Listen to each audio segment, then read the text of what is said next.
क्रोध करना ऐसा है कि विष आप पियो और उम्मीद करो कि सामने वाला मर जाए।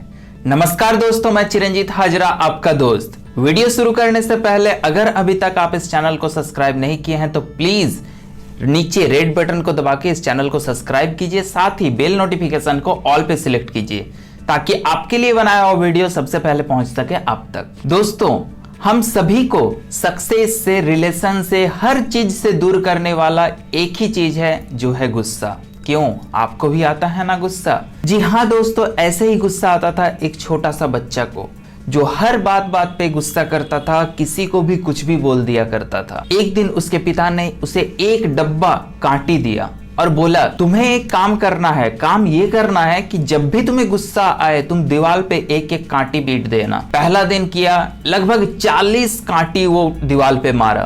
फिर अगला दिन कुछ घटा, ऐसे करते करते पूरा दीवार कांटी से भर गया। एक दिन वो अपने पिता से जाके बोलता है कि पिताजी अब मुझे उतना गुस्सा नहीं आता।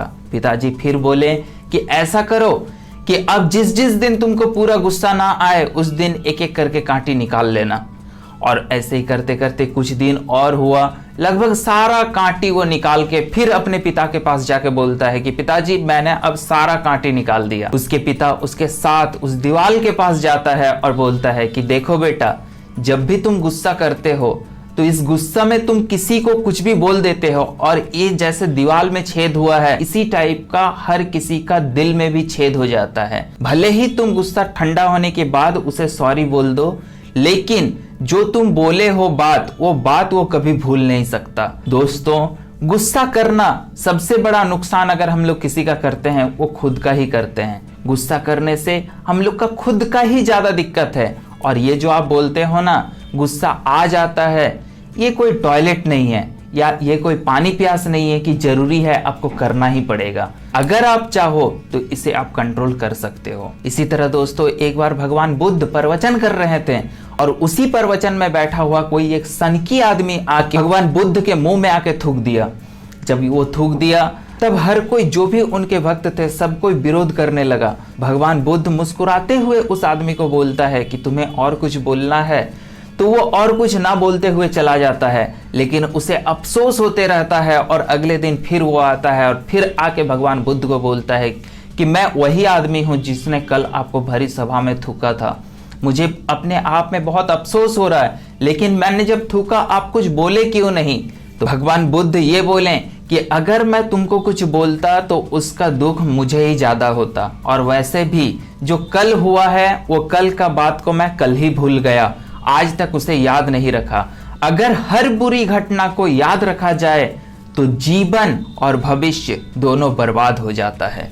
तो दोस्तों, कुछ भी हो सकता है, आपके साथ भी बुरा हुआ हो, कोई आपके साथ बुरा व्यवहार किया हो, तो भी दोस्तों ऐसा करो ना, या तो माफ कर दो, या फिर आप अगर किसी से बुरा किए हो तो उससे माफी मांग लो और इस सुनहरा जीवन को आप यूं ही गुस्सा करके बर्बाद ना करो। कितना भी बुरा से बुरा वक्त क्यों ना हो जाए, कितना भी गुस्सा अगला दिलाने का कोशिश क्यों ना करे, अगर आप चाहो तो अपने गुस्से को कंट्रोल कर ही सकते हो।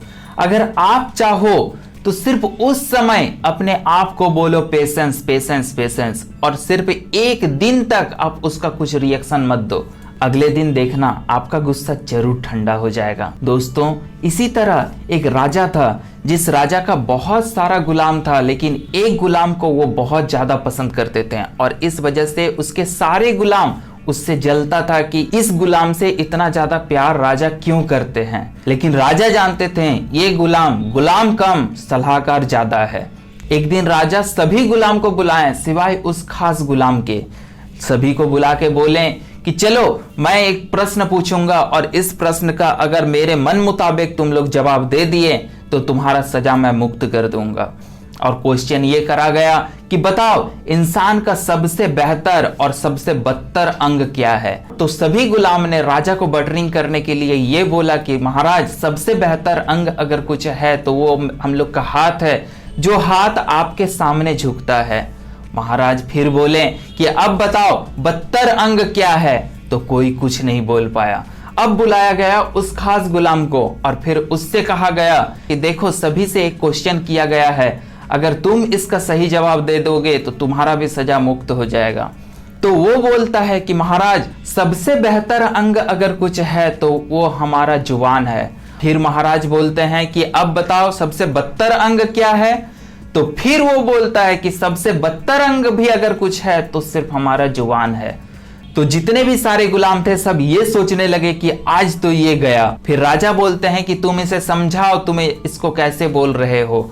तो फिर वो बोलता है कि ये जवान ही है, ये बानी ही है, जिसके कारण आप शत्रु को भी मित्र बना सकते हैं और सभी के साथ बहुत बेहतर रिलेशन बना के सक्सेस हो सकते हैं।